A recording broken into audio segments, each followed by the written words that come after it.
കഴിഞ്ഞ ദിവസം നമ്മൾ അവസാനമായിട്ട് ഡിസ്കസ് ചെയ്ത ക്ലാസ് ലിവർ സിറോസിസിനെ കുറിച്ചായിരുന്നു. ഇന്ന് ആ ക്ലാസ് തന്നെ കണ്ടിന്യൂ ചെയ്യുകയാണ്. കോംപ്ലിക്കേഷൻസ് ഓഫ് ലിവർ സിറോസിസ് അതാണ് നമ്മൾ ഇന്ന് നോക്കുന്നത്.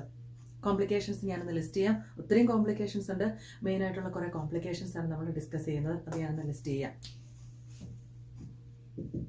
കോംപ്ലിക്കേഷൻസ് ഇതൊക്കെയാണ്: ascites, hepatorenal syndrome, increased portal hypertension and variceal bleeding, hepatic encephalopathy, spontaneous bacterial peritonitis and jaundice.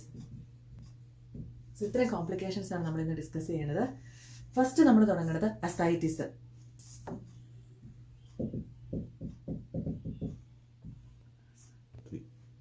എങ്ങനെയാണ് ഈ അസൈറ്റിസ് ഉണ്ടാവണമെന്ന് നമുക്ക് നോക്കാം. അപ്പോൾ നമ്മൾ കണ്ടായിരുന്നു ഈ ലിവർ സിറോട്ടിക് പേഷ്യൻസിന് ലിവറാണ് ആൽബുമിൻ പ്രൊഡ്യൂസ് ചെയ്യുന്നത്. ആൽബുമിൻ എന്ന് പറയുന്നത് എന്താണെന്ന് ഞാൻ പറഞ്ഞത് പ്രോട്ടീനാണ്. ഈ പ്രോട്ടീൻ്റെ സഹായത്തോടെയാണ് നമ്മൾ ഇൻട്രാവാസ്കുലർ സ്പേസിൽ ഫ്ലൂയിഡിനെ ഹോൾഡ് ചെയ്ത് നിർത്തുന്നത്. ഇൻട്രാവാസ്കുലർ സ്പേസിൽ ആൽബുമിൻ കുറഞ്ഞു കഴിഞ്ഞാൽ എന്താ സംഭവിക്കണേ? ഈ ഓൺകോട്ടിക് പ്രഷർ കുറയുകയും അതിൻ്റെ ഫലമായിട്ട് ഫ്ലൂയിഡ് വെസൽസിൽ നിന്ന് ലീക്ക് ചെയ്ത് പുറത്തേക്ക് ഇറങ്ങുകയും ചെയ്യും, അല്ലേ? വെസൽസിൽ നിന്ന് പുറത്തേക്ക് ലീക്ക് ചെയ്ത് പോകാൻ തുടങ്ങും. അതാണ് ഡിക്രീസ്ഡ് ആൽബുമിനും ഡിക്രീസ്ഡ് ഓൺകോട്ടിക് പ്രഷറും മൂലം പേഷ്യൻസിന് അസൈറ്റിസ് ഡെവലപ്പ് ചെയ്യണത്. എന്താണെന്ന് വെച്ചാൽ പേഷ്യൻസിന് ആൽബുമിൻ കുറയുന്നു. ആൽബുമിൻ കുറയുമ്പോഴത്തേക്ക് ഫ്ലൂയിഡ് ഹെവിലി ആയിട്ട് ലീക്ക് ചെയ്ത് നമ്മുടെ പെരിറ്റോണിയൽ ക്യാവിറ്റിയിലേക്ക് ലീക്ക് ചെയ്ത് ഇറങ്ങാൻ തുടങ്ങുന്നു. അങ്ങനെയാണ് ഈ പേഷ്യൻറ്റിന് ഒരു കാരണം അസൈറ്റിസ് ഉണ്ടാവാനായിട്ടുള്ള: decreased albumin, decreased oncotic pressure, fluid leakage to the peritoneal cavity. രണ്ടാമത്തെ റീസൺ എന്ന് പറഞ്ഞത് പോർട്ടൽ ഹൈപ്പർടെൻഷൻ കൂടാൻ കാരണം എന്താ? ഞാൻ പറഞ്ഞു, നമ്മുടെ GI സിസ്റ്റത്തിലെ മുഴുവൻ വീനസ് റിട്ടേണും വന്നു ചേരണത് എങ്ങോട്ടേക്കാണ്? പോർട്ടൽ വെയിനിലേക്കാണ്. എന്നിട്ട് പോർട്ടൽ വെയിന് ഈ സപ്ലൈയുമായിട്ട് ലിവറിലെത്തുകയും എന്നിട്ട് എല്ലാ പ്രോസസ്സും ചെയ്യുന്നത്.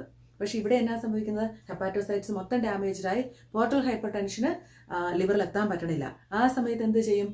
ഈ പോർട്ടൽ ഹൈപ്പർടെൻഷനിൽ ഇതിപ്പോൾ ഒരു പോർട്ടൽ സപ്ലൈ ആണ്, ഇത് ലിവർ ആണെങ്കിൽ ഈ ഇവിടെ വരേണ്ടിയിരുന്ന മുഴുവൻ ബ്ലഡും ഇവിടേക്ക് ബാക്കപ്പ് ആവാൻ തുടങ്ങുന്നു. ഈ ബാക്കപ്പ് ആവണതിന്റെ ഫലമായിട്ട് എന്ത് സംഭവിക്കും? ഇവിടുത്തെ പ്രഷർ, ഹൈഡ്രോസ്റ്റാറ്റിക് പ്രഷർ കൂടാൻ തുടങ്ങും ഈ വെസലിലെ. അപ്പൊ അതിന്റെ ഫലമായിട്ട് എന്ത് സംഭവിക്കും? ഇൻക്രീസ്ഡ് ഹൈഡ്രോസ്റ്റാറ്റിക് പ്രഷർ മൂലമായിട്ട് ഈ പോർട്ടൽ വെയിനിലെ ഫ്ലൂയിഡ് ലീക്ക് ചെയ്ത്, ഹെവിലി ആയിട്ട് ഫ്ലൂയിഡ് ലീക്ക് ചെയ്ത് നമ്മുടെ പെരിറ്റോണിയൽ ക്യാവിറ്റിയിലേക്ക് ഇറങ്ങും. അത് ലീഡ്സ് ടു എന്തിന് കാരണമാകും? അസൈറ്റിസ്. അപ്പൊ രണ്ടാമത്തെ കാരണം നിങ്ങൾക്ക് മനസ്സിലായി. Increased portal hypertension leads to increased hydrostatic pressure. അതിന്റെ ഫലമായിട്ട് ഫ്ലൂയിഡ് ഹെവിലി ആയിട്ട് ലീക്ക് ചെയ്ത് നമ്മുടെ പെരിറ്റോണിയൽ ക്യാവിറ്റിയിലേക്ക് ഇറങ്ങുന്നു. അതാണ് സെക്കൻഡ് റീസൺ. ഇനി നമ്മൾ മൂന്നാമത്തെ റീസൺ നോക്കുകയാണ്, റാസ് സിസ്റ്റം. അതാണ് റാസ് സിസ്റ്റം എന്ന് പറയുന്നത്, renin aldosterone angiotensin system. Okay, so എന്താണ് ഇതെന്ന് പറഞ്ഞു കഴിഞ്ഞാൽ നമുക്കറിയാം, ലിവർ സിറോട്ടിക് പേഷ്യൻസിന് എപ്പോഴും അവരുടെ ഇൻട്രാവാസ്കുലർ സ്പേസിൽ ഫ്ലൂയിഡ് കുറവല്ലേ. അവർക്ക് മെയിൻലി എന്താണ്? ഇൻട്രാവാസ്കുലർ ഡീഹൈഡ്രേഷൻ ആണ്. കാരണം എന്താ? ഇൻട്രാവാസ്കുലർ സ്പേസിലെ ഫ്ലൂയിഡ് മൊത്തം ലീക്ക് ചെയ്ത് പുറത്തേക്ക് ഇറങ്ങും. എന്തുകൊണ്ടാണ്? Decreased oncotic pressure, increased hydrostatic pressure, അതുപോലെ തന്നെ പെരിഫറൽ വാസ്കുലർ റെസിസ്റ്റൻസ് കുറവാണ്, വേസോ ഡയലേഷൻ ആണ് ഓൾ ദ ടൈം. അപ്പോൾ ഇങ്ങനെയുള്ള ഈ കാരണങ്ങൾ കൊണ്ട് ഇവരുടെ ഇൻട്രാവാസ്കുലർ സ്പേസിൽ എപ്പോഴും ഫ്ലൂയിഡ് കുറവാണ്. അപ്പോൾ ഒന്ന് ആലോചിച്ച് നോക്കിക്കേ, ഈ ഡിക്രീസ്ഡ് ഫ്ലൂയിഡാണ് അവരുടെ കിഡ്നിയിലും എത്തിച്ചേരുന്നുള്ളൂ. കിഡ്നിയിൽ എത്തിച്ചേരുന്ന ഫ്ലൂയിഡിന്റെ അളവ് കുറവാണ്. കിഡ്നി പെർഫ്യൂഷനെ അത് അഫക്ട് ചെയ്യുന്നു. കിഡ്നിയിലൂടെ കടന്നു പോകുന്ന ഫിൽട്രേറ്റ് കുറവായിരിക്കും. GFR കുറയാൻ തുടങ്ങി പേഷ്യന്റിന്. അപ്പൊ എന്താ സംഭവിക്കണേന്ന് വെച്ച് കഴിഞ്ഞാൽ, നമ്മുടെ കിഡ്നിയിലൂടെ കടന്നു പോകുന്ന ഫ്ലൂയിഡ് വോളിയം കുറയുമ്പോൾ കിഡ്നി എന്ത് ചെയ്യും? കിഡ്നിയിലെ റെനിൻ സിസ്റ്റം ആക്റ്റീവ്, കിഡ്നി റെനിനെ റിലീസ് ചെയ്യാൻ തുടങ്ങും. കിഡ്നിയിലൂടെ കടന്നു പോകുന്ന ഫിൽട്രേറ്റിന്റെ അളവ് എപ്പോൾ കുറയുന്നു, അപ്പൊ കിഡ്നി എന്ത് ചെയ്യും? റെനിൻ റിലീസ് ചെയ്യും. ഈ റെനിൻ എന്ത് ചെയ്യുന്നു? റെനിൻ ആൻജിയോടെൻസിൻ 1 ഉണ്ടാക്കുന്നു. ഓക്കെ, നമ്മൾ റാസ് സിസ്റ്റം ആണ് കണ്ടേ. റാസ് സിസ്റ്റത്തിൽ ഞാൻ പറഞ്ഞു, എപ്പോഴായിക്കോട്ടെ ഡ്യൂ ടു എനി റീസൺ, ഇപ്പൊ ലിവർ ഫെയിലിയർ തന്നെ ആവണമെന്നില്ല, വേറെ എന്ത് കാരണങ്ങൾ കൊണ്ടാണേലും കിഡ്നിയിൽ എത്തിച്ചേരുന്ന ഫ്ലൂയിഡ് സ്റ്റാറ്റസ് കുറഞ്ഞു കഴിഞ്ഞാൽ അപ്പൊ തന്നെ കിഡ്നി എന്ത് ചെയ്യും? റെനിനെ റിലീസ് ചെയ്യാൻ തുടങ്ങും. GFR കുറയുന്നു, കിഡ്നിയിൽ എത്തിച്ചേരുന്ന ഫ്ലൂയിഡ് കുറയുന്നു, അപ്പൊ എന്ത്? ഫിൽട്രേറ്റിന്റെ അളവ് കുറയുന്നു. അപ്പൊ എന്ത് സംഭവിക്കും? കിഡ്നി റെനിൻ റിലീസ് ചെയ്യും. ഈ റെനിൻ എന്താ ചെയ്യണമെന്ന് അറിയാമോ? റെനിൻ ആൻജിയോടെൻസിൻ 1 ഉണ്ടാക്കുന്നു. ആൻജിയോടെൻസിൻ 1 ആൻജിയോടെൻസിൻ 2 ആകുന്നു with the help of angiotensin converting enzyme. Angiotensin 1 is converted to angiotensin 2 with the help of ACE. ACE എന്ന് വെച്ചാൽ എന്താ? Angiotensin converting enzyme. അത് ഞാൻ പറയാൻ കാരണം നമുക്കറിയാം ഒത്തിരി മെഡിക്കേഷൻസ് നമ്മൾ എടുക്കുന്നുണ്ട് പേഷ്യൻസിന് ബ്ലഡ് പ്രഷർ കുറയ്ക്കാനൊക്കെ ആയിട്ട്. ആ കുറേ മെഡിക്കേഷൻസ് ഇവിടെയാണ് ആക്ട് ചെയ്യണത്. ഈ ഇതിന്റെ പ്രൊഡക്ഷൻ കുറയ്ക്കാനായിട്ടാണ് ആക്ട് ചെയ്യുന്നത്. അതുകൊണ്ടാണ് നിങ്ങൾക്ക് ഇത് പിന്നീടുള്ള ക്ലാസ്സുകളിൽ മനസ്സിലാവും. എനിവേ, ആൻജിയോടെൻസിൻ 2 ഉണ്ടാകുന്നു. ഈ ആൻജിയോടെൻസിൻ 2 എവിടെയാണ് ആക്ട് ചെയ്യണമെന്ന് അറിയാവോ? നമ്മുടെ അഡ്രീനൽ ഗ്ലാൻഡിൽ ആക്ട് ചെയ്യും. അഡ്രീനൽ ഗ്ലാൻഡിൽ സ്റ്റിമുലേറ്റ് ചെയ്തിട്ട് സ്പെസിഫിക്കലി അഡ്രീനൽ കോർട്ടെക്സിൽ ആക്ട് ചെയ്തിട്ട് അത് എന്തിന് കാരണമാകുമെന്ന് അറിയാവോ? ആൽഡോസ്റ്റിറോണിന്റെ പ്രൊഡക്ഷന് കാരണമാകും. ആൽഡോസ്റ്റിറോൺ എന്ന് പറയുന്നത് എന്താ? അഡ്രീനൽ ഹോർമോൺ ആണ് ആൽഡോസ്റ്റിറോൺ എന്ന് പറയുന്നത്. ഈ ഹോർമോണിന്റെ ജോലി എന്താണെന്ന് അറിയാവോ? എപ്പോഴെങ്കിലും നമ്മുടെ ഇൻട്രാവാസ്കുലർ സ്പേസിൽ ഫ്ലൂയിഡ് സ്റ്റാറ്റസ് കുറയുമ്പോഴാണ് ആൽഡോസ്റ്റിറോൺ റിലീസ് ചെയ്യപ്പെടുന്നത്. ഈ ആൽഡോസ്റ്റിറോൺ എവിടെ ആക്ട് ചെയ്യണേ? നമ്മുടെ കിഡ്നി ട്യൂബ്യൂൾസിൽ ആക്ട് ചെയ്തിട്ട് അത് സോഡിയത്തിന്റെ റീഅബ്സോർപ്ഷൻ കൂട്ടുകയും പൊട്ടാസ്യത്തിന്റെ എക്സ്ക്രീഷൻ കൂട്ടുകയും ചെയ്യും. സോഡിയം റീഅബ്സോർപ്ഷൻ കൂട്ടുക എന്ന് വെച്ചാൽ അതിന്റെ അർത്ഥം എന്നാ? സോഡിയം എപ്പോൾ റീഅബ്സോർബ് ചെയ്താലും അതിന്റെ കൂടെ വാട്ടറിനെയും റീഅബ്സോർബ് ചെയ്യും. അപ്പൊ നമുക്ക് sodium water reabsorption plus potassium excretion ആണ് ആൽഡോസ്റ്റിറോൺ ചെയ്യണത്. എന്തിനു വേണ്ടിയിട്ടാ? കിഡ്നി എന്താണ് സെൻസ് ചെയ്തത്? ഓക്കെ, നമ്മുടെ ശരീരത്തിലെ ഫ്ലൂയിഡ് സ്റ്റാറ്റസ് കുറഞ്ഞു, അതാണ് കിഡ്നി സെൻസ് ചെയ്തത്. അതുകൊണ്ടാണ് ഈ പ്രോസസ്സ് എല്ലാം ആക്ടിവേറ്റ് ആയത്. അതിന്റെ ഫലമായിട്ട് എന്താ കിഡ്നി ട്രൈ ചെയ്തത്? ഫ്ലൂയിഡിനെ അബ്സോർബ് ചെയ്ത് ശരീരത്തിലേക്ക് കൊടുക്കുക. എന്തുകൊണ്ട്? നമ്മുടെ ഫ്ലൂയിഡ് സ്റ്റാറ്റസ് കുറവാണല്ലോ ശരീരത്തിൽ. അതുകൊണ്ടാണ് ഈ സിസ്റ്റം ആക്ടിവേറ്റ് ചെയ്തത്. അപ്പൊ എന്താ സംഭവിച്ചേ? ആൽഡോസ്റ്റിറോൺ എന്ന് പറയുന്നത് അഡ്രീനൽ ഹോർമോൺ ആണ്. ഈ ആൽഡോസ്റ്റിറോണിന്റെ ഫംഗ്ഷൻ എന്താണ്? ഇത് കിഡ്നി ട്യൂബ്യൂൾസിൽ ആക്ട് ചെയ്തിട്ട് സോഡിയത്തെയും വാട്ടറിനെയും അബ്സോർബ് ചെയ്യുകയും പൊട്ടാസ്യത്തിന്റെ എക്സ്ക്രീഷനും കാരണമാകുന്നു. അത് ട്രൈ ചെയ്യണ എന്തിനു വേണ്ടിയിട്ടാണ്? നമ്മുടെ ശരീരത്തിന്റെ ഫ്ലൂയിഡ് സ്റ്റാറ്റസ് കൂട്ടാൻ വേണ്ടിയിട്ട്. അപ്പൊ റാസ് സിസ്റ്റം ആക്ടിവേറ്റ് ആവുന്നു. ഈ റാസ് സിസ്റ്റം ആക്ടിവേറ്റ് ചെയ്തിട്ട് ലിവർ സിറോട്ടിക് പേഷ്യൻസിന് ഒരു ഗുണമില്ല. എന്തുകൊണ്ടാണ് സംഭവിക്കണേ? അവരുടെ ഫ്ലൂയിഡ് വോളിയം ഒന്നോടെ കൂടുന്നേ ഉള്ളൂ. ബിക്കോസ് ഈ പേഷ്യൻസിന് സിവിയർ വേസോ ഡയലേഷനും decreased oncotic pressure, portal hypertension എന്ന എല്ലാ കോംപ്ലിക്കേഷൻസും ഉള്ളത് കൊണ്ട് ഈ സോഡിയം വാട്ടർ റീഅബ്സോർബ് ചെയ്താലും ആ റീഅബ്സോർബ് ചെയ്യുന്ന സോഡിയവും വാട്ടറും അല്ലെങ്കിൽ വാട്ടർ എങ്ങോട്ടേക്ക് പോകത്തേ ഉള്ളൂ? ഈ പെരിറ്റോണിയൽ ക്യാവിറ്റിയിലേക്ക് ലീക്ക് ചെയ്ത് പോകത്തേ ഉള്ളൂ. കാരണം എന്താ? ഈ പേഷ്യന്റ് അപ്പോഴും ബാക്കിയുള്ള കണ്ടീഷൻസ് അവിടെ എക്സിസ്റ്റ് ചെയ്യുന്നുണ്ട്. എന്തൊക്കെ? ഡിക്രീസ്ഡ് ഓൺകോട്ടിക് പ്രഷർ, ആൽബുമിൻ ഇല്ല, വെള്ളത്തെ ഹോൾഡ് ചെയ്യാൻ പറ്റുന്നുണ്ടോ? ഇല്ല. അപ്പൊ ആ വെള്ളം ലീക്ക് ചെയ്ത് പെരിറ്റോണിയൽ ക്യാവിറ്റിയിലേക്ക് ഇറങ്ങുക ചെയ്യുന്നത്. അതൊന്നോടെ അസൈറ്റിസ് കൂട്ടുക ചെയ്യുന്നത്. അപ്പൊ അസൈറ്റിസിന്റെ 3 കാര്യങ്ങൾ ഞാൻ ഡിസ്കസ് ചെയ്തു. Albumin, decreased oncotic pressure. Albumin ഇല്ലെങ്കിൽ ഫ്ലൂയിഡിന് ഇൻട്രാവാസ്കുലർ സ്പേസിൽ ഹോൾഡ് ചെയ്യാൻ പറ്റത്തില്ല. ഫ്ലൂയിഡ് ഓട്ടോമാറ്റിക്കലി ലീക്ക് ചെയ്ത് നമ്മുടെ പെരിറ്റോണിയൽ ക്യാവിറ്റിയിലേക്ക് ഇറങ്ങാൻ തുടങ്ങും. ഇൻക്രീസ്ഡ് പോർട്ടൽ ഹൈപ്പർ ടെൻഷൻ പറഞ്ഞു. ഹെപ്പാറ്റിക് സർക്കുലേഷനിൽ അല്ലെങ്കിൽ പോർട്ടൽ വെയിനിൽ ഫ്ലൂയിഡ് വോളിയം കൂടാൻ തുടങ്ങും ബാക്കപ്പ് ആവുന്നതിന്റെ ഫലമായിട്ട്. അപ്പൊ എന്ത് സംഭവിക്കും? ഹൈഡ്രോസ്റ്റാറ്റിക് പ്രഷർ കൂടാൻ തുടങ്ങിയും ഫ്ലൂയിഡ് ലീക്ക് ചെയ്യാൻ തുടങ്ങുന്നു. മൂന്നാമത് നമ്മൾ കണ്ട റാസ് സിസ്റ്റം. ഈ സിസ്റ്റം എന്താണ് ചെയ്യുന്നത്? ഫ്ലൂയിഡിനെ നമ്മുടെ ശരീരത്തിലേക്ക് കൂടുതൽ കൊടുക്കുക ചെയ്യേണ്ടത്. കൂടുതൽ കൊടുക്കുന്ന ഫ്ലൂയിഡ് ഇൻട്രാവാസ്കുലർ ഫ്ലൂയിഡ് വോളിയം കൂടുന്നതിന് സഹായിക്കുന്നില്ല. ഇൻസ്റ്റഡ് അത് ലീക്ക് ചെയ്ത് ഈ പെരിറ്റോണിയൽ ക്യാവിറ്റിയിലേക്ക് തന്നെ അസൈറ്റീസ് ആയിട്ട് പോവുക ചെയ്യുന്നത്. ഓക്കെ, നമുക്ക് ഈ അസൈറ്റിസിന്റെ മാനേജ്മെന്റ് ജസ്റ്റ് ഒന്ന് നോക്കി പോകാം. അപ്പൊ അസൈറ്റിസിന്റെ മാനേജ്മെന്റ് നമ്മൾ പറഞ്ഞു കഴിഞ്ഞാൽ അസൈറ്റിക് ഫ്ലൂയിഡ് നമുക്ക് ഡ്രെയിൻ ചെയ്യണം. ഒരുപാട് ഫ്ലൂയിഡ് ആയി കഴിഞ്ഞ് കഴിഞ്ഞാൽ എന്ത് ചെയ്യണം? നമ്മൾ ഈ ഫ്ലൂയിഡ് ഡ്രെയിൻ ചെയ്യാൻ നോക്കും. എങ്ങനെയാണ് ഡ്രെയിൻ ചെയ്യണേ? പാരസിന്തസിസ് വഴിയായിട്ട് ഫ്ലൂയിഡ് നമ്മൾ ഡ്രെയിൻ ചെയ്യും. അതുപോലെ തന്നെ അടുത്തതെന്ന് വെച്ച് കഴിഞ്ഞാൽ എങ്ങനെയെങ്കിലും ഫ്ലൂയിഡിനെ നമുക്ക് ഇൻട്രാവാസ്കുലർ സ്പേസിൽ ഹോൾഡ് ചെയ്യാനായിട്ട് പാരസിന്തസിസ് കഴിഞ്ഞ പേഷ്യൻസിന് യൂഷ്വലി ആൽബുമിൻ ട്രാൻസ്ഫ്യൂസ് ചെയ്യും. ആൽബുമിൻ കൊടുക്കണത് എന്തിനാണ്? ഓൺകോട്ടിക് പ്രഷർ കൂട്ടാൻ വേണ്ടിയിട്ടാണ് നമ്മൾ ആൽബുമിൻ കൊടുക്കുന്നത്. അതുപോലെ തന്നെ എപ്പോഴും ഓർക്കുക, പാരസിന്തസിസ് പ്രൊസീജിയറിന് ഇറക്കണേക്കാൾ മുന്നേ പേഷ്യൻസിന്റെ വൈറ്റൽ സൈൻസ് നമ്മൾ മോണിറ്റർ ചെയ്യണം. കാരണം ആഫ്റ്റർ ദ പ്രൊസീജിയർ അവർക്ക് ബ്ലഡ് പ്രഷർ സഡൻ ആയിട്ട് ഡ്രോപ്പ് ചെയ്യാൻ സാധ്യതയുണ്ട്. അപ്പം അത് നമുക്ക് നോക്കണം.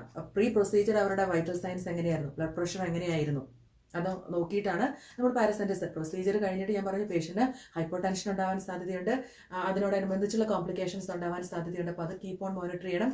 നോർമലി ഈ പേഷ്യന്റിന് നമ്മൾ ആൽബുമിൻ കൊടുക്കും. ആൽബുമിൻ കൊടുക്കുന്ന എന്നതിനാന്ന് വെച്ച് കഴിഞ്ഞാൽ ഈ ഹീമോഡൈനാമിക് ഇൻസ്റ്റെബിലിറ്റി ഉണ്ടാവാണ്ടിരിക്കാൻ വേണ്ടിയിട്ട്, അതായത് ആ ഓൺകോട്ടിക് പ്രഷർ കണ്ടമാനം കുറഞ്ഞു പോകാണ്ടിരിക്കാൻ വേണ്ടിയിട്ട് ആൽബുമിൻ ട്രാൻസ്ഫ്യൂസ് ചെയ്യും. അടുത്തത് പേഷ്യന്റിന് നമുക്കൊരു അസൈറ്റിസ്, ഈ റാസ് സിസ്റ്റം ഫ്ലൂയിഡ് റീഅബ്സോർപ്ഷൻ നടക്കുന്നു, സോൾട്ട് റീഅബ്സോർപ്ഷൻ നടക്കുന്നു, സോഡിയം റീഅബ്സോർപ്ഷൻ നടക്കുന്നു, എല്ലാ പ്രോസസ്സും ഉണ്ട്. അപ്പോൾ ഈ പേഷ്യന്റ് നമ്മൾ എത്രത്തോളം സോൾട്ട് അല്ലെങ്കിൽ സോഡിയം കൂടുതൽ എടുക്കുന്നു അതിനനുസരിച്ച് അവർ ഫ്ലൂയിഡിനെ റിട്ടൈൻ ചെയ്യുകയാണ് ചെയ്യുന്നത്. ഫ്ലൂയിഡ് റിട്ടൻഷൻ എന്ന് പറഞ്ഞാൽ ഈ റിട്ടൈൻ ചെയ്യുന്ന ഫ്ലൂയിഡ് എങ്ങോട്ടാണ് പോകുന്നത്? അവരുടെ പെരിറ്റോണിയൽ ക്യാവിറ്റിയിലേക്കാണ് പോകുന്നത്. അത് അസൈറ്റിസ് കൂട്ടുകയോ ചെയ്യത്തുള്ളൂ, ഈ സിംറ്റംസ് എല്ലാം കൂട്ടുകയോ ചെയ്യത്തുള്ളൂ. അപ്പോൾ ഇവരെ നമുക്ക് എന്ത് ചെയ്യണം? സോൾട്ട് റെസ്ട്രിക്ഷൻ, ഫ്ലൂയിഡ് റെസ്ട്രിക്ഷൻ നിർബന്ധമായിട്ടും ചെയ്തിരിക്കണം ഈ പേഷ്യൻസിന്.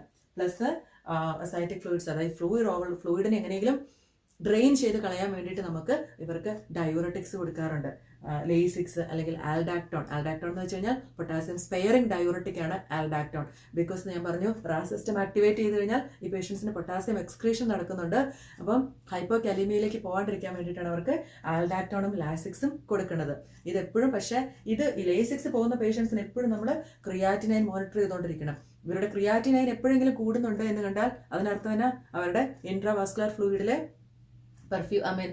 കിഡ്നി പെർഫ്യൂഷൻ ഒരുപാട് കുറഞ്ഞു ഡ്യൂ ടു ഹൈപ്പോവൊളീമിയാണ്. അപ്പോൾ അതിനനുസരിച്ച് ഇത് ലേസിക്സിൻ സ്റ്റോപ്പ് ചെയ്യേണ്ടതായിട്ട് വരും. അപ്പോൾ അവർക്ക് ഡയോറിറ്റിക്സ് പേഷ്യൻസിന് കൊടുക്കാറുണ്ട്. ഫ്ലൂയിഡ് അതായത് ഈ അസൈറ്റിക് ഫ്ലൂയിഡും അതുപോലെ ഇൻക്രീസ്ഡ് ഫ്ലൂയിഡ് നമ്മൾ ഹോൾഡ് ചെയ്ത് വെച്ചിരിക്കുന്ന ഫ്ലൂയിഡിനെ ഡ്രെയിൻ ചെയ്ത് കളയാനായിട്ട്. പക്ഷേ ക്രിയാറ്റിനൈൻ കീപ്പ് ഓൺ മോണിറ്റർ ചെയ്തുകൊണ്ടിരിക്കും. ക്രിയാറ്റിനൈൻ കൂടി എന്ന് പറഞ്ഞു കഴിഞ്ഞാൽ അതിൻ്റെ അർത്ഥം അത് കിഡ്നി ഫംഗ്ഷൻ ഇമ്പയർ ചെയ്തിട്ടുണ്ട് ഡ്യൂ ടു ഹൈപ്പോവൊളീമിയ. അപ്പം അത് നോക്കുക. കണ്ടിന്യൂ ചെയ്യാണ് complications. Second one hepatic encephalopathy. Hepatic എൻസെഫലോപ്പതിനെ കുറിച്ച്, അതായത് ഡീകോമ്പൻസേഷൻ സ്റ്റേജിൽ ലിവർ സിറോസിസ് എന്താ പറയുക അക്യൂട്ട്ലി ഡീകോമ്പൻസേറ്റ് ചെയ്യുന്ന സമയത്ത് ഹെപ്പാറ്റിക് എൻസെഫലോപ്പതി പേഷ്യൻസിനെ കാണും. എന്താണ് ഹെപ്പാറ്റിക് എൻസെഫലോപ്പതി? നമ്മൾ കണ്ടായിരുന്നു, നമ്മൾ പ്രോട്ടീൻ കഴിക്കുമ്പോൾ അത് നമ്മുടെ ഇൻഡസ്റ്റൈനൽ GI ട്രാക്റ്റിൽ വെച്ചിട്ട് ബ്രേക്ക് ഡൗൺ നടക്കുമ്പോൾ ഉണ്ടാകുന്ന ബൈ പ്രോഡക്റ്റ് ആണ് അമോണിയ എന്ന് പറയുന്നത്. ഈ അമോണിയനെ ലിവറാണ് നോർമലി എന്ത് ചെയ്യണത്, കൺവേർട്ട് ചെയ്ത് യൂറിയാക്കി മാറ്റി ത്രൂ കിഡ്നിയിലൂടെ അല്ലെങ്കിൽ യൂറിനിലൂടെ എക്സ്ക്രീറ്റ് ചെയ്ത് കളയണത്. പക്ഷെ ഇവിടെ നമ്മുടെ ലിവർ സെൽസ് ഡാമേജ്ഡ് ആയി ലിവറിന് ആ ഫംഗ്ഷൻ ചെയ്യാനുള്ള ലിവറിന്റെ ഫംഗ്ഷൻ നടക്കണില്ല. അപ്പൊ എന്താ സംഭവിക്കും? അമോണിയയുടെ കൺവേർഷൻ നടക്കുന്നില്ല. എന്താ സംഭവിക്കുന്നത്? അമോണിയായിട്ട് തന്നെ ബ്ലഡിൽ അക്യൂമുലേറ്റ് ചെയ്യാൻ തുടങ്ങും. ഈ അമോണിയ എവിടെ ചെല്ലുന്നു? നമ്മുടെ ബ്രെയിനിൽ ചെല്ലുന്നു. അമോണിയം ബ്രെയിനിൽ ചെന്നാൽ എന്താ സംഭവിക്കുന്നത്? ഇത് ലോട്ട് ഓഫ് ഫ്ലൂയിഡ് ഷിഫ്റ്റിങ്ങിനും ബ്രെയിനിലെ ഫ്ലൂയിഡ് ഷിഫ്റ്റിങ്ങിനും അതോടനുബന്ധിച്ചുള്ള കോംപ്ലിക്കേഷൻസിനും കാരണമാകും. ഇനീഷ്യൽ സ്റ്റേജിൽ ഈ അമോണിയ കൂടിയാലും, അതായത് ഒരു സ്റ്റേജ് 1 അമോണിയ കൂടിയാലും പേഷ്യൻ്റ് അത്രമാത്രം സിംറ്റമാറ്റിക് ആവണമെന്നില്ല. ചെറിയ ചെറിയ ഓർമ്മക്കുറവ്, എന്തെങ്കിലും കാര്യങ്ങൾ ചെയ്യാൻ മറന്നുപോയി, ഇപ്പോൾ കീ എടുക്കാൻ മറന്നു, ഡോർ അടയ്ക്കാൻ മറന്നു, അങ്ങനെ ചെറിയ ചെറിയ പ്രശ്നങ്ങളെ കാണത്തുള്ളൂ. സെക്കൻഡ് സ്റ്റേജ് ആകുമ്പോഴത്തേക്കും സിംറ്റംസ് ഒന്നുകൂടെ കൂടാൻ തുടങ്ങും. സെക്കൻഡ് സ്റ്റേജ് ആകുമ്പോഴത്തേക്കും പേഷ്യൻറ്റിന് ആസ്റ്ററിക്സിസ് ഫോം ചെയ്ത് തുടങ്ങും. ആസ്റ്ററിക്സിസ് എന്ന് വെച്ച് കഴിഞ്ഞാൽ എന്നാണെന്നറിയാമോ? പേഷ്യൻറ്റിനോട് നമ്മൾ കൈ എക്സ്റ്റെൻഡ് ചെയ്തിട്ട് ഇങ്ങനെ പിടിക്കാൻ പറഞ്ഞാൽ പേഷ്യൻറ്റിന് പറ്റത്തില്ല. ആ പേഷ്യൻസ് എന്ത് കാണിക്കും? അവരുടെ ടോണിസിറ്റി നഷ്ടപ്പെട്ടു. കൈ ഇങ്ങനെ പിടിക്കാനുള്ള ടോണിസിറ്റി നഷ്ടപ്പെടും. അപ്പൊ എന്ത് സംഭവിക്കും? അവരിങ്ങനെ കൈ ഫ്ലാപ്പ് ചെയ്യാൻ തുടങ്ങും. അവർ വീണ്ടും എന്ത് ചെയ്യും? ഇങ്ങനെ പിടിക്കാൻ നോക്കും, ഫ്ലാപ്പ് ചെയ്യും. ഇതിനെയാണ് നമ്മൾ ആസ്ട്രക്സിസ് എന്ന് പറയുന്നത്. അത് ബ്രെയിനാണ് ടോണിസിറ്റി മെയിൻറ്റെയിൻ ചെയ്യുന്നത്. അത് ഈ അമോണിയ മൂലം ആ ബ്രെയിൻ ഫംഗ്ഷൻ ഇമ്പയർ ആയതുകൊണ്ട് പേഷ്യന്റ് ഈ ടോണിസിറ്റി, അതായത് ഇങ്ങനെ പിടിക്കാൻ പറ്റത്തില്ല. അപ്പം ഈ ഫ്ലാപ്പിംഗ് ട്രെമേഴ്സ് കാണിക്കും. അതിനെയാണ് നമ്മൾ ആസ്ട്രക്സിസ് എന്ന് പറയുന്നത്. അപ്പോൾ സ്റ്റേജ് 2 ആകുമ്പോഴത്തേക്കും ആസ്ട്രക്സിസ് ഡെവലപ്പ് ചെയ്തു. കൺഫ്യൂഷൻ ഒന്നോടെ കൂടാൻ തുടങ്ങും. പേഷ്യന്റിന് വലിയ ഓറിയന്റേഷൻ ഒന്നുമില്ല, ചെറിയ ചെറിയ ഹാലൂസിനേഷൻസ് എന്ന് വെച്ചാൽ അങ്ങനത്തെ ആ ഓർമ്മക്കുറവുകൾ സിംറ്റമാറ്റിക് ആവാൻ തുടങ്ങുന്നു. അതിനുശേഷം ഇത് വീണ്ടും പ്രോഗ്രസ് ചെയ്യുന്നതിനനുസരിച്ച് പേഷ്യന്റ് സിവിയർലി സിംറ്റമാറ്റിക് ആവുന്നു.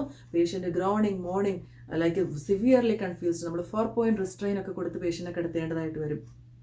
സിവിയർ ആസ്ട്രക്സിസ്. പിന്നെന്താ, ഈ സ്റ്റേജ് കണ്ടിന്യൂ ചെയ്ത് കഴിഞ്ഞാൽ പേഷ്യന്റിന് കോമയിലേക്ക് പോകാൻ സാധ്യതയുണ്ട്. ഓക്കെ, അതിൻ്റെ നമുക്ക് ഹെപ്പാറ്റിക് എൻസെഫലോപ്പതി അല്ലെങ്കിൽ അമോണിയ കൂടിയാലുള്ള മാനേജ്മെന്റുകൾ ജസ്റ്റ് നോക്കി പോവുകയാണ്. മാനേജ്മെന്റിൽ പേഷ്യന്റിന് നമ്മൾ ലാക്ടുലോസ് കൊടുക്കും. ലാക്ടുലോസ് കൊടുത്ത് ഡോക്ടേഴ്സ് ഇങ്ങനെ ഓർഡർ എഴുതും. ഓക്കെ, പേഷ്യന്റിന് 2 to 3 ബൗൾ മൂവ്മെന്റ്സ് ഒരു ദിവസം കാണണം, അല്ലെങ്കിൽ 3 to 4 ബൗൾ മൂവ്മെന്റ്സ് ഒരു ദിവസം കാണണമെന്ന് പറയും. എന്തുകൊണ്ടാണ് ബൗൾ മൂവ്മെന്റ്സ് കാണണമെന്ന് പറയണേ?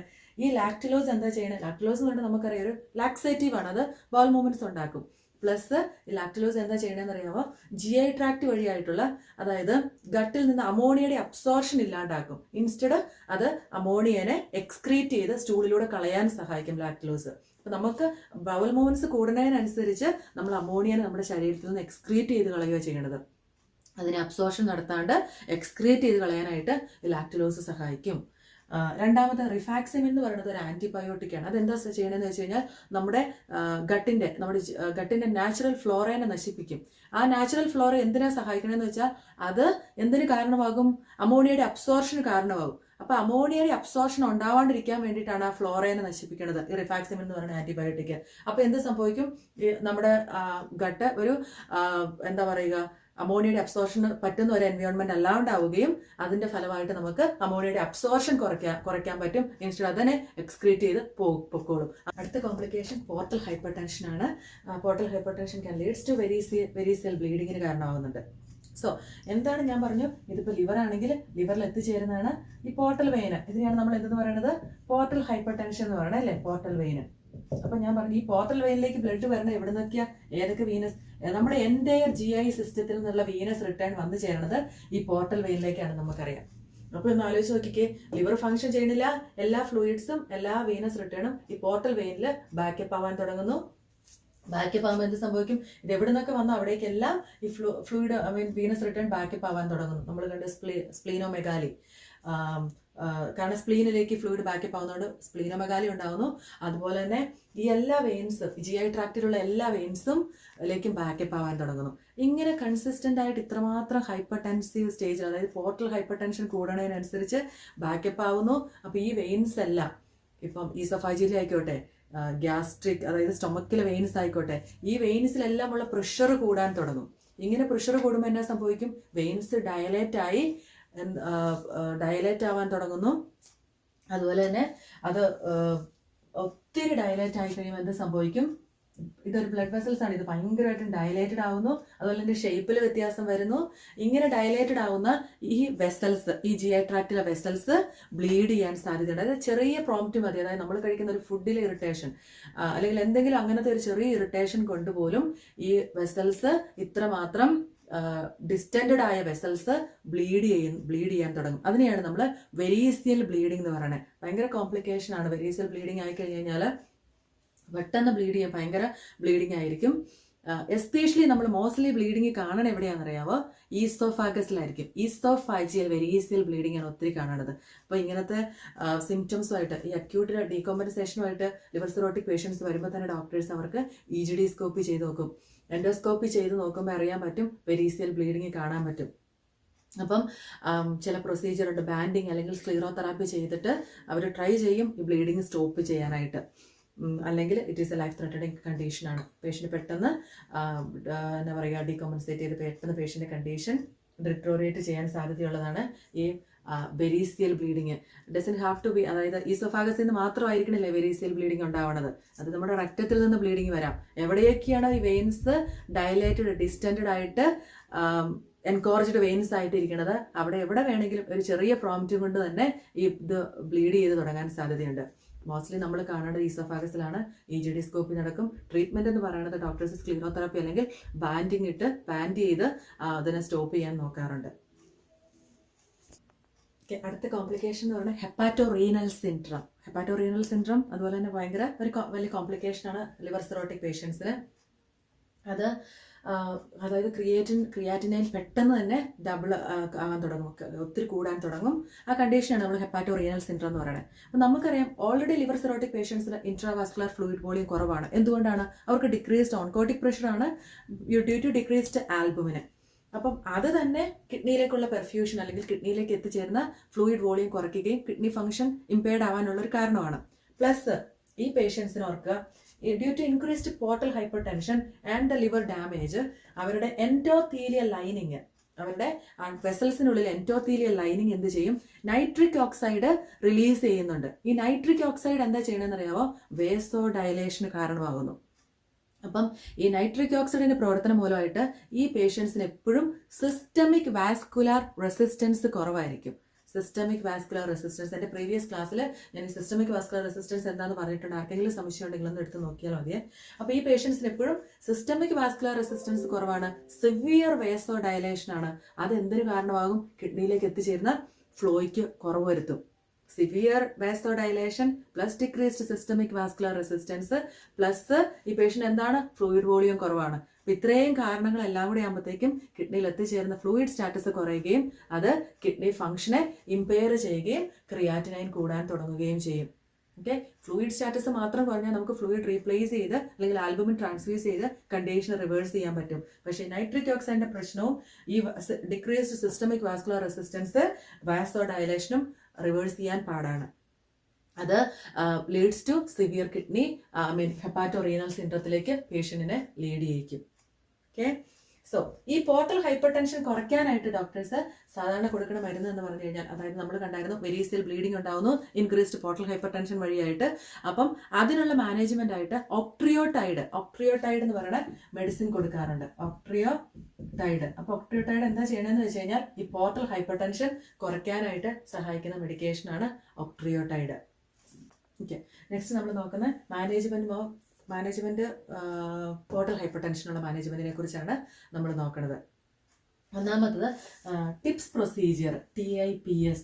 ടിപ്സ് പ്രൊസീജിയർ എന്ന് പറയുന്നത് നമ്മൾ നമ്മുടെ പോർട്ടൽ സർക്കുലേഷനിലെ ഇൻക്രീസ്ഡ് ഫ്ലൂയിഡ് വോളിയം ആണല്ലോ എന്തൊരു കാരണമാകുന്നത്, പോർട്ടൽ ഹൈപ്പർ ടെൻഷൻ കാരണമാകുന്നത്. അപ്പോൾ ആ ഇൻക്രീസ്ഡ് ഫ്ലൂയിഡിനെ നമ്മൾ എങ്ങനെയെങ്കിലും ഷണ്ട് ചെയ്ത് ബൈപ്പാസ് ചെയ്ത് ഡയറക്റ്റ് നമ്മുടെ വീന കേവയിലേക്ക് കണക്ട് ചെയ്യുന്ന ആ പ്രൊസീജിയറിനെയാണ് നമ്മൾ ടിപ്സ് എന്ന് പറയുന്നത്. എന്താണ് procedure? Transtubular intrahepatic portosystemic shunt. അതെന്താ ചെയ്യണതെന്ന് വെച്ച് കഴിഞ്ഞാൽ നമ്മുടെ ഈ ഹെപ്പാറ്റിക് പോർട്ടൽ വെയിനിലെ ഫ്ലൂയിഡിനെ ഷണ്ട് ചെയ്ത് നമ്മൾ വേറെ വഴിക്കോടെ എങ്ങോട്ടേക്ക് എത്തിക്കുന്നു? നമ്മൾ നമ്മുടെ ജുഗുലാർ വെയിൻസിലേക്ക് അല്ലെങ്കിൽ ഇൻഫീരിയർ വീന കേവയിലേക്ക് കണക്ട് ചെയ്യുന്നു. അതാണ്. അപ്പൊ അതിനനുസരിച്ച് ഇവിടെ ഷണ്ട് ചെയ്ത് പോകുമ്പോൾ എന്ത് സംഭവിക്കും? ഇവിടുത്തെ പ്രഷർ കുറയുകയും അതിനനുസരിച്ച് ബാക്കിലേക്കുള്ള ഈസോഫാഗസിൽ നിന്നുള്ള അല്ലെങ്കിൽ GI ട്രാക്റ്റിലെ വെസൽസിന്റെ പ്രഷർ കുറയുകയും അതോടൊപ്പം തന്നെ നമുക്ക് ആ ബ്ലീഡിങ് തന്നെ കുറയ്ക്കാൻ പറ്റും. രണ്ടാമത്തെ മാനേജ്മെന്റ് നമ്മൾ പറയും മെഡിക്കൽ മാനേജ്മെന്റ് ആകുമ്പോൾ ഒക്ട്രിയോടൈഡ് ഈ പോർട്ടൽ ഹൈപ്പർ ടെൻഷൻ കുറയ്ക്കാനായിട്ട് കൊടുക്കുന്ന മെഡിക്കേഷൻ ആണ്.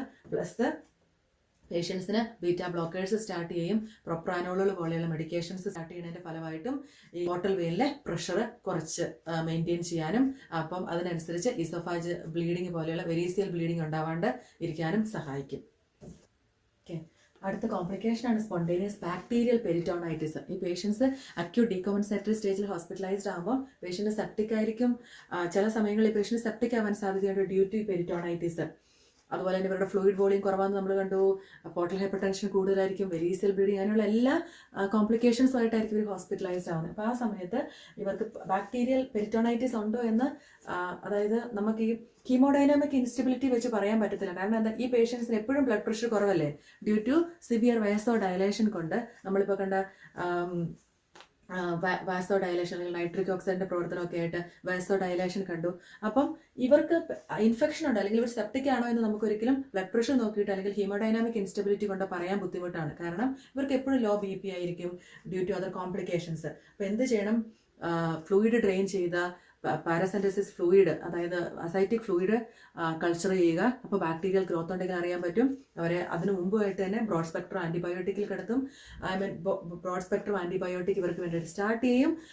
അതിനുശേഷം കൾച്ചർ റിസൾട്ട് വരുമ്പോൾ അതിനനുസരിച്ചുള്ള സ്പെസിഫിക് ആൻറ്റിബയോട്ടിക്സ് കൊടുത്ത് അതിനെ ട്രീറ്റ് ചെയ്യും. കാരണം എന്തുകൊണ്ട് ഇവർ ഇൻഫെക്ഷൻ ഉണ്ടാവാൻ സാധ്യതയുണ്ടെന്ന് പറയണേ, നമ്മുടെ ഗട്ടിൽ അല്ലെങ്കിൽ ഫ്ലൂയിഡ് പെരിറ്റോണിയൽ ക്യാവിറ്റിയിലേക്ക് ലീക്ക് ചെയ്തിറങ്ങുന്നുണ്ട്. അപ്പം അതെന്ത് ബാക്ടീരിയൽ ഇൻഫെക്ഷൻ ഉണ്ടാവാൻ സാധ്യതയുണ്ട് ആ പേഷ്യൻസിന്. അതുകൊണ്ടാണ് നമ്മൾ ഈ പെരിറ്റോണൈറ്റിസ് ഉണ്ടോ എന്ന് പേഷ്യൻറ്റിന് കൾച്ചർ ചെയ്യുകയും അതിനനുസരിച്ച് ആൻറ്റിബയോട്ടിക് സ്റ്റാർട്ട് ചെയ്യുകയും ചെയ്യണമെന്ന് പറയുന്നത്. ലാസ്റ്റായിട്ട് ഞാൻ ജോണ്ടിസിൻ്റെ കാര്യം കൂടി ഒന്ന് പറയുകയാണ്. ഇത് ലിവർ സിറോട്ടിക് പേഷ്യൻസിനെല്ലാം ജോണ്ടിസ് ഉണ്ടാവാൻ സാധ്യതയുണ്ടെന്നല്ല, ഉണ്ടാവും. അതെങ്ങനെയാണെന്ന് വെച്ച് കഴിഞ്ഞാൽ നമുക്കറിയാം ലിവറിൻ്റെ ഫങ്ഷൻ എന്താണ്? ലിവറാണ് നമ്മുടെ ശരീരത്തിൽ ബിലിറൂബിനെ എക്സ്ക്രീറ്റ് ചെയ്യാൻ സഹായിക്കുന്നത് അല്ലെ. എന്താണ് ബിലിറൂബിൻ എന്ന് പറയുന്നത്? നമ്മുടെ റെഡ് ബ്ലഡ് സെൽസ് ഡിസ്ട്രക്ഷൻ നടന്നുണ്ടാവുന്ന ഒരു ബൈ പ്രോഡക്റ്റ് ആണ് ബിലിറൂബിൻ എന്ന് പറയുന്നത്. റെഡ് ബ്ലഡ് സെൽസിന്റെ ഡിസ്ട്രക്ഷൻ നടന്നുണ്ടാവുന്ന ബൈ പ്രോഡക്റ്റ് ആണ് ബിലിറൂബിൻ എന്ന് പറയുന്നത്. ഈ bilirubin red blood cells destruction നടന്ന് ഇനീഷ്യലി ഉണ്ടാകുമ്പോൾ അത് അൺകോൺജുഗേറ്റഡ് ബിലിറൂബിൻ ആണ്. അൺകോൺജുഗേറ്റഡ് ബിലിറൂബിൻ എന്ന് പറഞ്ഞു കഴിഞ്ഞാൽ ആ ഫോമിൽ അതിനെ നമ്മുടെ ശരീരത്തിൽ നിന്ന് എക്സ്ക്രീറ്റ് ചെയ്ത് കളയാൻ പറ്റത്തില്ല. കാരണം എന്താ, അത് വാട്ടർ സോല്യൂബിൾ അല്ല ആ സമയത്ത്, അത് ഓൺലി ഫാറ്റ് സോല്യൂബിൾ ആണ് ആ സമയത്ത്. അൺകോൺജുഗേറ്റഡ് ഫോമിൽ ബിലിറൂബിൻ ഫാറ്റ് സോല്യൂബിളേ ഉള്ളൂ, വാട്ടർ സോല്യൂബിൾ അല്ല. അപ്പൊ ഈ ഫാറ്റ് സോല്യൂബിൾ ആയിട്ടുള്ള അൺകോൺജുഗേറ്റഡ് ബിലിറൂബിനെ ബ്ലഡിലുള്ള ആൽബുമിനാണ് ലിവറിൽ എത്തിക്കുന്നത്. എന്നിട്ട് ലിവറാണ് അതിനെ കോൺജുഗേറ്റഡ് ആക്കി മാറ്റി ആ കോൺജുഗേറ്റഡ് ബിലിറൂബിനാണ് നമ്മുടെ ബൈലിൽ മിക്സപ്പ് ആയിട്ട് എവിടെ വരും? ബൈൽ എങ്ങോട്ടാ വരണേ?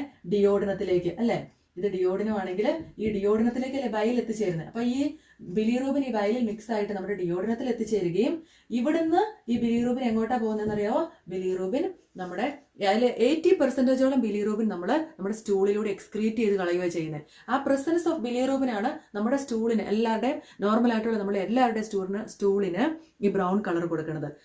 അതിലൊരു 20 ബാക്കി ഞാൻ പറഞ്ഞ 20% ബിലിറൂബിൻ നമ്മുടെ സർക്കുലേഷനിലേക്ക് റീഅബ്സോർബ് ചെയ്യപ്പെടുകയും അതിലൊരു സ്മോൾ എമൗണ്ട് നമ്മൾ യൂറിനിലൂടെ എക്സ്ക്രീറ്റ് ചെയ്ത് കളയുകയും ചെയ്യുന്നുണ്ട്.